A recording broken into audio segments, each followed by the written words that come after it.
Today we're going to take you through the best way to practice.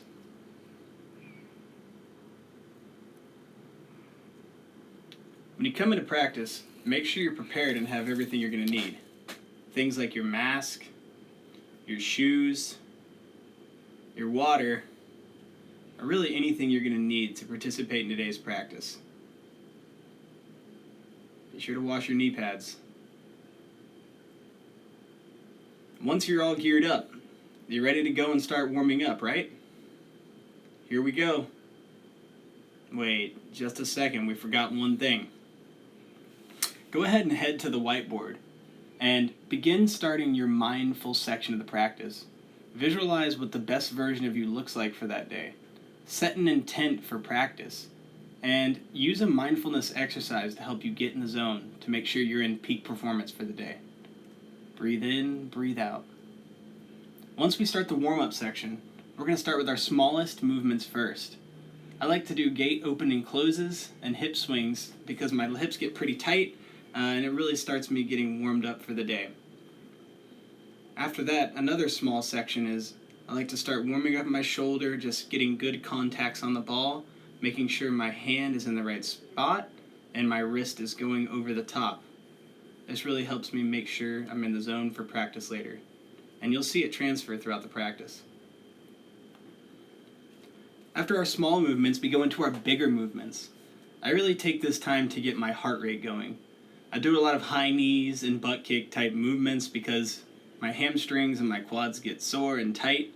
And it also just gets my heart rate up, which is really important for me to feel like I'm feeling good. My hip flexors are also tight, so I do a lot of squats and things like that. Another portion is I'm just taking what I was doing earlier with the ball and adding in a wall and getting a full contact.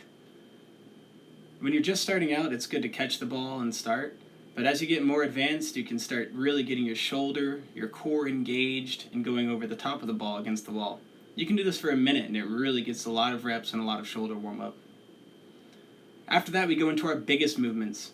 As an outside, I really recommend doing things like swing blocking to transition to approaches. These are good to just kind of get your body used to the feel of what might happen in practice for the day.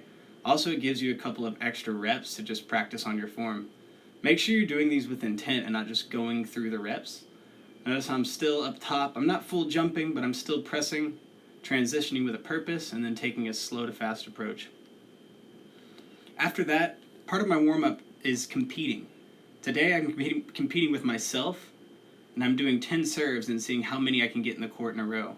Again, I'm staying mindful and continuing my breathing. As practice begins, we typically start with something a little bit slower and what we call a tutoring portion of practice. During the tutoring, make sure this is full intent. Today I'm focusing on keeping my shoulders forward and making sure that my angle is always going to target. As we do this, you're being as mindful as possible about the form and the technique. And the next portion of practice will take things a little bit more live. This is closer to game-like reps, but we still want to be intentful about what we're doing. In my passes, I'm still going to try to lead with my shoulders and get to target. On my attacks, I'm still curling over the top of the ball and engaging my core. At the end of practice, we'll do something as game-like as possible. Today we only have 2 people in the gym, but we're still going to practice a little bit of live speed volleyball.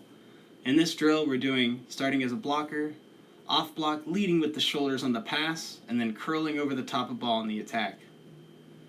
We like this portion of practice because everything isn't perfect, and it adds that improvisation portion that we really need to be good at in volleyball. This is a good time to make sure you and your partners are connecting too. Have some fun with them. After practice is over, it's really important to make sure that you stretch and stay loose so that you can perform again for the next practice.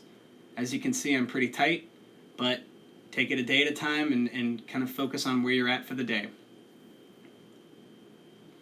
After you've done stretching, reflect on your practice. How did you do for the day? 1 out of 10, how did you feel? And then use your reflection to set an intent. What can you improve on? What did you do well with? Set an intent for your next practice so you can perform even better. After practice, be sure to refuel. find some healthy, nutritious food, and make sure to hydrate. Prepare for the next practice.